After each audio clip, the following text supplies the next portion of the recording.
मनाचा आरसा या शृंखलेतील शेवटच्या भागामध्ये म्हणजे 11व्या भागामध्ये आपलं स्वागत. आपल्या आयुष्याचा प्रवास काळानुसार युगानुयुगे चालू आहे. मंडळी, प्रत्येक युगाची एक विशिष्ट जीवन पद्धती आहे. ही जीवन पद्धती जर आपण समजून उमजून वागायला शिकलो तर मन, शरीर आणि आत्मा ह्याच्या संगमाचा साक्षात्कार होऊ शकतो आणि परमेश्वराकडच्या मिलनाच्या शक्यतेकडे आपण कूच करू शकतो. प्रत्येक युगामध्ये शत्रूमधील अंतर कमी होत गेले. म्हणजे बघा ना, देव स्वर्गात, दानव नरकामध्ये, राम भारतात तर रावण लंकेमध्ये, कृष्ण आणि कंस एकाच कुटुंबामध्ये तर कौरव आणि पांडव एकाच घरामध्ये. आता ह्या युगामध्ये मात्र शत्रू अगदी जवळ येऊन पोचला आहे, तो म्हणजे आपल्या मनामध्ये. हा शत्रू म्हणजे आपले विचार. या विचारांमधून तयार होणाऱ्या आपल्या भावना आणि भावनांमुळे आपली कृती.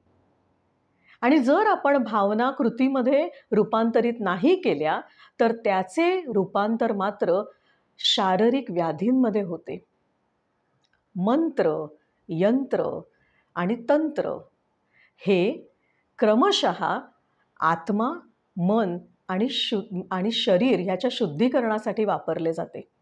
प्रत्येक युगामध्ये वेगवेगळी साधने येतात, परंतु ही सगळी साधने या तिघांभोवतीच गुंफलेली असतात. मंडळी, आजच्या युगामध्ये इतकी वेगवेगळी साधने आली आहेत. ती साधने आपल्याला जबाबदारी घ्यायला शिकवतात.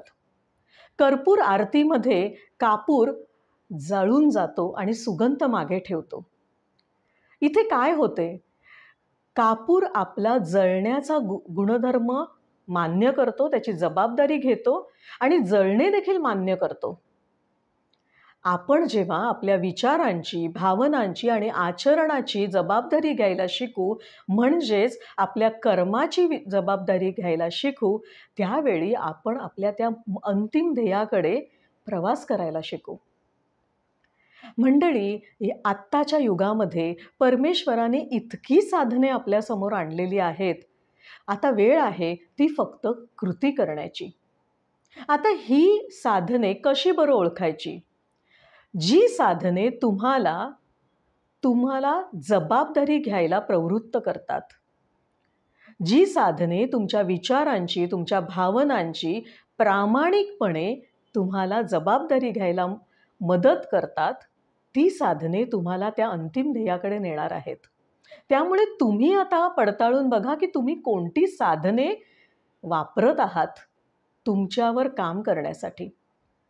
आणि जेव्हा आपण आपल्या ह्या सर्व कर्माची जबाबदारी घ्यायला शिकू, त्यावेळी मंडळी आपला मणिपूर चक्रापासूनचा प्रवास वरील दैवी चक्रांकडे अगदी सहजपणे व्हायला लागेल.